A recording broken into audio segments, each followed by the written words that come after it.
I think that there are four different parts to a company of culture. The first is to define your law firm's culture, which is the mission statement and core values, and to define it, but not only define it, but make sure you disseminate it to the rest of your staff. Make sure you talk about it like you did. You said that you do once a week. And then make sure you quiz people on it, which is kind of fun. You know, giving out gift cards when people know it is cool. And then you hire and fire based on your firm's culture. So the first is really define it. The second is give them a great place to work. And that has many different components, which I can go into. But my overall mission statement on number two, or statement on number two, is if they wake up in the morning and they are not like, oh, I got to go to work, then you've got a win. You have a win with that employee. And if they wake up in the morning and they're like, oh, cool, I get to go to work. And that's not always true with every level of employee. But if they really genuinely feel like work is a safe and fun and warm place, then number two works. Give them a great place to work. I say to every employee at an interview, you're going to be spending more time with us, 80 hours or more, than even close to what you spend with your family for your time as a career at my office.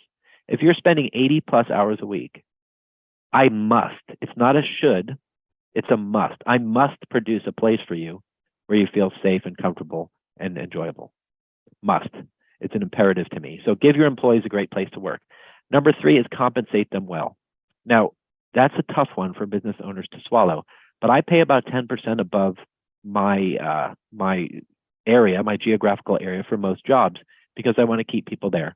Money sometimes is people's number one driver, although it's very important to me to figure out what people's drivers are. And in my office, money is the driver, the number one driver, in less than half of my 72 employees.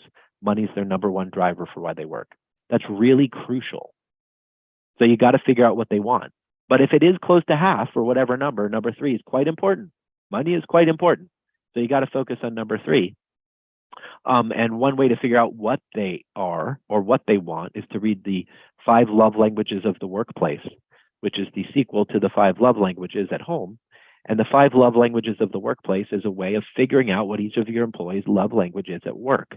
It cannot be physical affection, obviously at work, although physical affection is one of them for the 5 love languages. It can't be at work because you can't touch them. But there are 5 love languages at work. So I love that book for number 3. Figure out what they want. Read that book, and you'll be able to figure out what the number one drivers are for all of your employees. And then finally, number 4 is keep them engaged and fulfilled. And my best example of that is a few of the pictures I have on the screen right now. We give dozens and dozens of opportunities throughout the year for employees to do something with a charity or an activity or something in the community where we pay them during the workday to go out and do something where they feel engaged and fulfilled. So that's the short version of the 4 pillars, I think, of a workplace that employees love.